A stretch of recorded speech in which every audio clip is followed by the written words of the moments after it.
मैं अभिलाष अवस्थी आज फिर आया हूँ एक नई स्टोरी के साथ, एक नए राजनीतिक कथानक के साथ। अगर देखें हम आज की कहानी तो ऐसी ही है जैसे फिल्में होती हैं, इंटरवल के पहले और इंटरवल के बाद। अब इंटरवल के पहले इसमें गुजरात है, इसलिए मैं सरलता से आपको बता रहा हूँ। और उसके पहले मैं एक बात कहना चाहता हूँ कि मोहनदास करमचंद गांधी, जिन्हें राष्ट्रपिता बोलते हैं, उनको राष्ट्रपिता बनाने में बहुत महत्वपूर्ण भूमिका उस ब्रितानी सरकार की भी थी, जिन्होंने लगातार मोहनदास करमचंद गांधी पे हमले किए, अत्याचार किया। उन्हें उन्हें ट्रेनों से घसीटा गया, उन्हें जेल में भेजा गया, उन्हें नजरबंद किया गया और इतने उनके ऊपर अत्याचार किए गए कि मोहनदास करमचंद गांधी वो अत्याचार सहते सहते महात्मा हो गए और यह देश उन्हें महात्मा गांधी के नाम से जानता है। दोस्तों, अब मैं आता हूं इंटरवल के पहले का कथानक। आज कमोबेश वही परिस्थिति इस देश में। मैं आपको याद दिला देना चाहता हूं, राहुल गांधी ने और कई सांसदों ने अडानी के घोटालों पर अपनी बात कहनी शुरू की। कभी संसद में बोला, कभी संसद के बाहर बोला और तो उन्हें परेशान करना शुरू कर दिया। राहुल गांधी पर पिछले 2 साल से केंद्र सरकार, नरेंद्र मोदी सरकार लगातार आक्रमण कर रही है। कभी उन्हें ईडी की जांच के लिए बुला लिया जाता है तो वो जाते हैं, फिर थोड़ी देर बाद फिर बुला लिया जाता है। कभी उन्हें भिवंडी में कोर्ट में बुला लिया जाता है आरएसएस की किसी बात पर, मुकदमे पर। कभी गुजरात, कभी उत्तर प्रदेश, न जाने कितने प्रांतों से उन पर मुकदमे चलाए गए और उनको उसी तरीके से मोहनदास करमचंद गांधी को जिस ढंग से दबाया जाता था ब्रितानी गवर्नमेंट द्वारा, उसी तरीके से वर्तमान केंद्र सरकार उन्हें लगातार पीछे करने का प्रयास कर रही है। अडानी के भ्रष्टाचार का संसद में पर्दाफाश करने पर उन्हें केंद्रीय सरकार ने संसद से बाहर करने का निर्णय लिया। देखिए, संसद से बाहर ऐसे तो कर नहीं सकते, तो वो 5 साल पहले का एक केस उठाया गया जिसमें बंगलोर में राहुल गांधी ने कहा था कि भाई ये भागने वाले, नीरव मोदी का नाम लिया और एक तो ललित मोदी का नाम लेकर बोला कि ये भागने वाले अधिकतर मोदी ही क्यों होते हैं। अब चूंकि अडानी का मामला वो संसद में ना उठाएं, बाहर ना उठाएं, तो साजिश रची गई कि उन्हें संसद से बाहर कर दो। अब संसद से बाहर करने के लिए पूर्णेश मोदी नाम के एक व्यक्ति आए, उन्होंने कहा था मेरी मानहानि हो गई। राहुल गांधी ने ये बोल दिया, उस पर केस चला, लोअर कोर्ट से हाई कोर्ट तक, फटफट फटफट फटफट। अरे वाह, इतनी कोर्ट का हम आदर करते हैं। और जल्दी जल्दी हुआ। गुजरात की तीनों कोर्ट ने और उनको 2 साल की सजा दी, मैक्सिमम सजा। मानहानि के मामले में जो मैक्सिमम सजा होती है वो 2 साल, वो 2 साल की सजा इनको दी और ये संसद की सदस्यता से निष्कासित कर दिए गए। वाह, हाई कोर्ट ने कर दिया, जबकि अभी बाकी था सुप्रीम कोर्ट, उसका इंतजार भी नहीं किया गया सरकार द्वारा। उन्होंने फट से सदस्यता निष्कासित कर दी और दूसरा, घर तक छीन लिया। राहुल गांधी का घर छीनना ये महत्वपूर्ण बात नहीं है। ये भारतीय राजनीति के इतिहास में लिखा जाएगा कभी कि प्रियंका गांधी को जो घर मिला था टेररिस्ट थ्रेट की वजह से लोधी स्टेट में, वो घर छीना इस सरकार ने। और दूसरा, इनको राहुल गांधी का भी घर छीन लिया और इनकी सदस्यता से निष्कासित कर दिया। राहुल गांधी की सदस्यता खत्म हो गई। ये अलग बात है कि बाद में सुप्रीम कोर्ट ने वो सदस्यता फिर से बहाल कर दी। तो मित्रों, ये एक पहला फिल्म का इंटरवल के पहले का दृश्य। गुजरात में जो हुआ, राहुल गांधी की जुबान को चुप रहने के लिए, जुबान पे लगाम रखने के लिए, तुम सरकार पे मत बोलो भाई, तुम अडानी पे मत बोलो भाई, ये कहने के लिए उनको सदन की सदस्यता से निष्कासित कर दिया गया और उनके रहने के और दूसरे तमाम अधिकार छीने। अब चलिए मैं दूसरे पार्ट पर आता हूँ। ये फिल्म का दूसरा पार्ट, पहला पार्ट गुजरात में था, अब दूसरा पार्ट शुरू होता है उत्तर प्रदेश के सुल्तानपुर से। सुल्तानपुर में भी ऐसी ही कथा लिखी। बंगलोर में 2018 में राहुल गांधी ने एक प्रेस कॉन्फ्रेंस में बोला था कि ये जो अमित शाह हैं इन पर ये हत्या के आरोपी रहे। वास्तव में उन पर हत्या का आरोप था, लेकिन बाद में उनको क्लीन चिट मिल गई थी। तो अब इस बात को लेकर 2018 में सुल्तानपुर के एक भाजपा कार्यकर्ता ने एक शिकायत दर्ज कराई थी, एक मानहानि का मुकदमा किया था, और वो ठंडे बस्ते जैसे गुजरात का चला गया था। और ऐसे ऐसे मानहानि के मुकदमे होते रहते हैं। हम लोग भी अखबारों में संपादक रहे हैं, बहुत बार हम लोग के पास भी मानहानि की नोटिस वगैरह आई है, लेकिन उनमें बातें जितनी आगे बढ़ती हैं हमें पूरे देश को पता है। लेकिन गुजरात वाले मामले में, राहुल गांधी के मामले में 2 साल की मैक्सिमम पनिशमेंट दिया गया, बाद में उस पर स्टे लगाया। और इसमें भी अब क्या होने वाला है, अब इसमें 5 साल से ये ऐसे ही था, रखा था, फाइल रखी थी कोर्ट के अलमारी में रखी थी। अब जो है उसको हमारे माननीय न्यायाधीश ने पिछले नवंबर को उठाया और उस पर थोड़ा चर्चा की, और उसके बाद उन्होंने आदेश जारी किया कि 16 दिसंबर को राजीव गांधी को सुल्तानपुर की कोर्ट में आना पड़ेगा।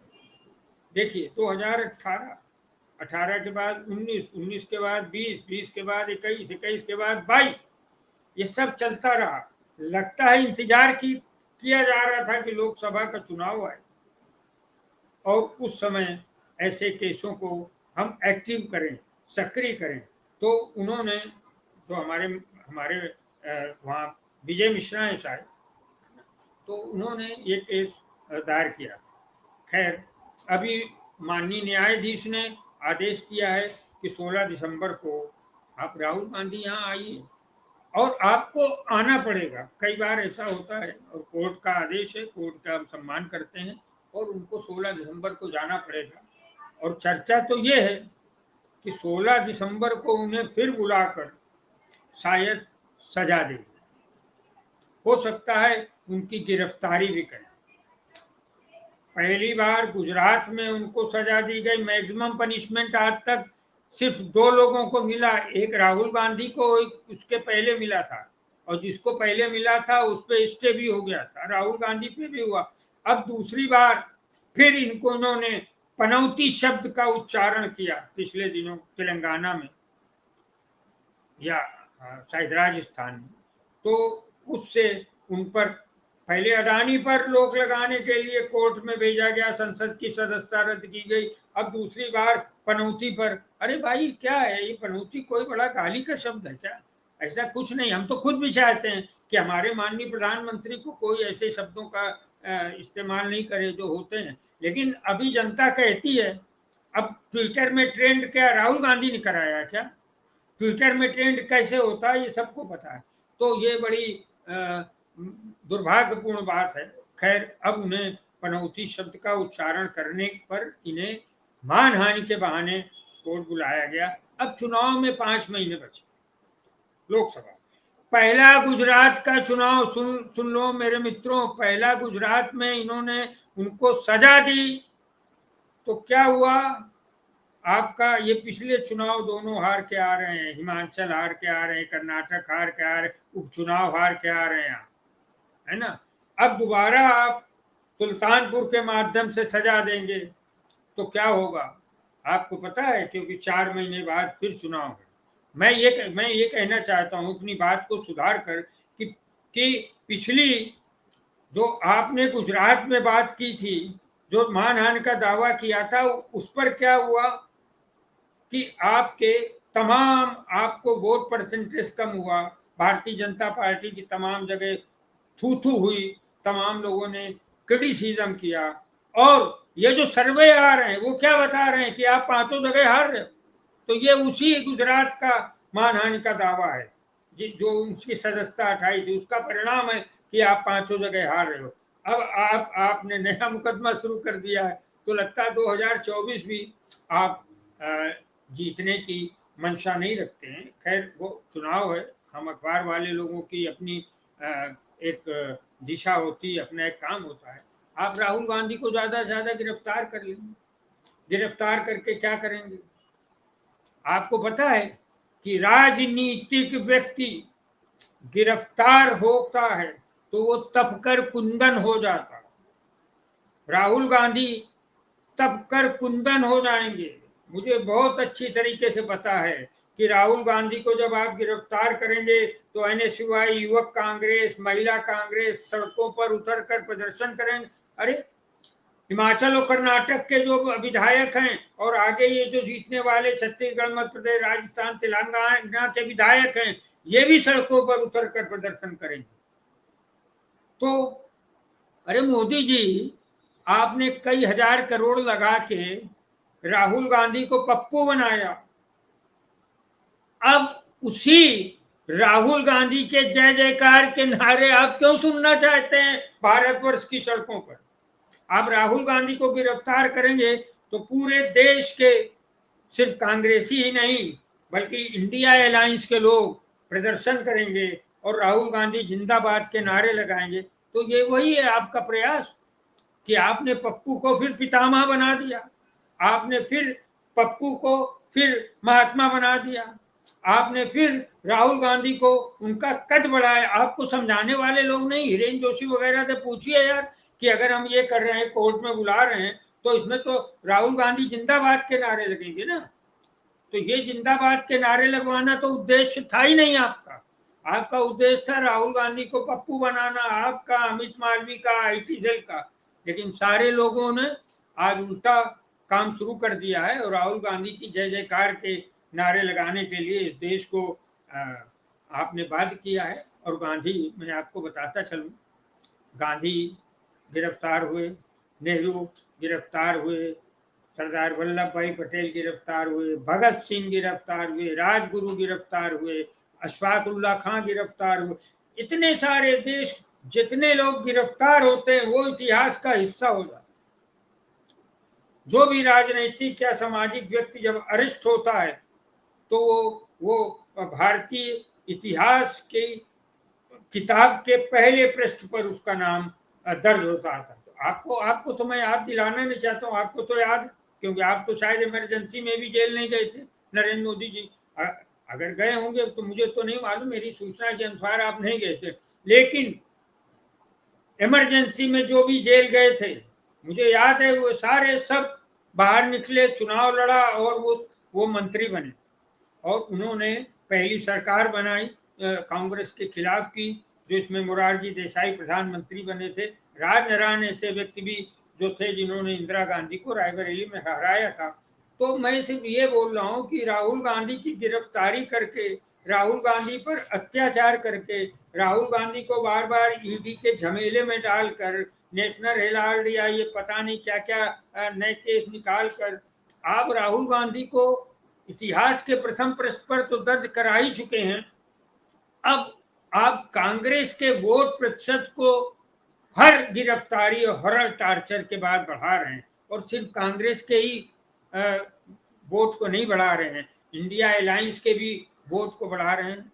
मुझे पता है जब राहुल गांधी को आप गिरफ्तार करेंगे तो बिहार से निकलेंगे लालू यादव और नीतीश कुमार, पश्चिम बंगाल से निकलेंगी ममता बनर्जी और महाराष्ट्र से निकलेंगे शरद पवार, उद्धव ठाकरे और इसी ढंग से और दूसरे तमाम, कर्नाटक से निकलेंगे पूरे के पूरे शिव कुमार और सिद्धारमैया, उत्तर प्रदेश से निकलेंगे प्रमोद तिवारी और दूसरे तमाम लोग, और तमाम प्रदेशों से, अब तो मध्य प्रदेश में भी कमलनाथ निकलेंगे, तमाम लोग निकलेंगे, सड़कों पे आएंगे भाई।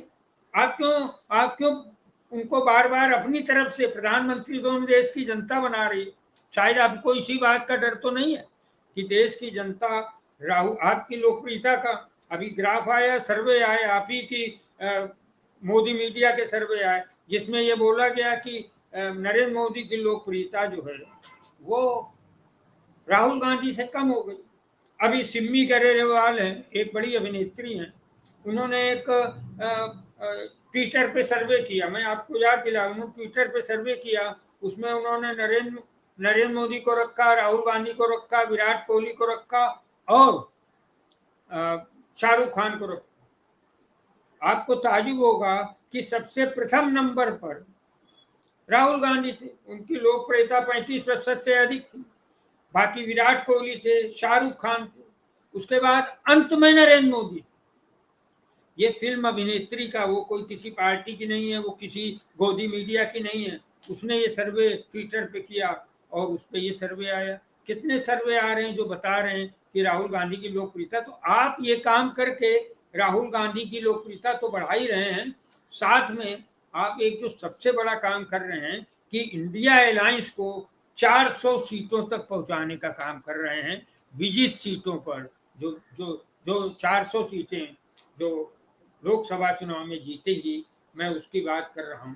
तो मैं आपसे यही बोल रहा हूं कि राहुल गांधी का, मैं अंतिम बात की तरफ बढ़ रहा हूं कि राहुल गांधी पद यात्रा करके अपना कद बढ़ा चुके हैं। राहुल गांधी आम आदमी से जुड़ते हैं, जाकर ड्राइवर बनते हैं, मैकेनिक बनते हैं, शेफ बनते हैं, किसान बनते हैं। उन्होंने इन सारी चीजों ने राहुल गांधी को महान बना दिया। आप क्या चाहते हो कि राहुल गांधी, आपके ही प्रयास हैं, भारतीय जनता पार्टी के ही प्रयास हैं कि राहुल गांधी पर इतने अत्याचार करके राहुल को गांधी बनाने की कोशिश हो रही है। यही हमारे आज का विषय है कि राहुल को गांधी बनाने की कोशिश ये की जा रही है, और वो भी किसके द्वारा की जा रही है? नरेंद्र मोदी द्वारा की जा रही है, भारतीय जनता पार्टी द्वारा की जा रही है। अंतिम बात मैं बोलना चाहता हूं कि 22 जनवरी को राम मंदिर का उद्घाटन है। भाई, आपके पास तो ट्रम्प कार्ड है, आप तो हुकुम का इक्का लेके घूम रहे हो मोदी जी। आपने कितने वर्षों से, 25-30 साल से भारतीय जनता पार्टी ने तैयारी की थी। ये बात अलग है कि मंदिर का गेट राहुल गांधी के पिता राजीव गांधी ने खोला था, वीर बहादुर सिंह के समय। तो मैं सिर्फ यही कहना चाहता हूं कि आप 22 तारीख को जो राम मंदिर का उद्घाटन करने जा रहे हैं, क्या आपको भरोसा नहीं है कि राम मंदिर का उद्घाटन आपको वोट दिलाएगा? क्या आपको भरोसा नहीं है कि राम मंदिर से जो आपका हिंदुत्व, हालांकि हिंदुत्व का कार्ड फेल हो चुका है, क्या आपको भरोसा नहीं है कि राम मंदिर से हिंदुत्व का कार्ड फिर थोड़ा सा सक्रिय होगा? आपको शायद ये भरोसा नहीं है, इसलिए आप राम मंदिर पर सेकेंडरी ध्यान दे रहे हैं, राहुल गांधी पर पहले ध्यान दे रहे हैं। ये सिद्ध करता है कि राहुल गांधी आपकी नज़र में आपके आपके एजेंडे के हिसाब से नहीं चल रहे हैं, और वो बार बार इस देश में अडानी की आवाज़ उठाते हैं। पनौती की बात तो बीच में आ गई, वह बहुत सारे भ्रष्टाचारों की आवाज़ बनते हैं, वो आम आदमी की आवाज़ बनते हैं, किसानों के घर जाते हैं, मैकेनिक के साथ मोटरसाइकिल में घूमते हैं। ये आम आदमी के साथ जुड़ने का नाम राहुल गांधी बन गया है। मैं आपसे यही कहना चाहता हूं कि भारतीय जनता पार्टी से, कि भारतीय जनता पार्टी ने इतने अत्याचारों की शुरुआत अगले 4 महीने के लिए कर दी है कि राहुल को गांधी बनाकर मानेंगे माननीय नरेंद्र मोदी जी।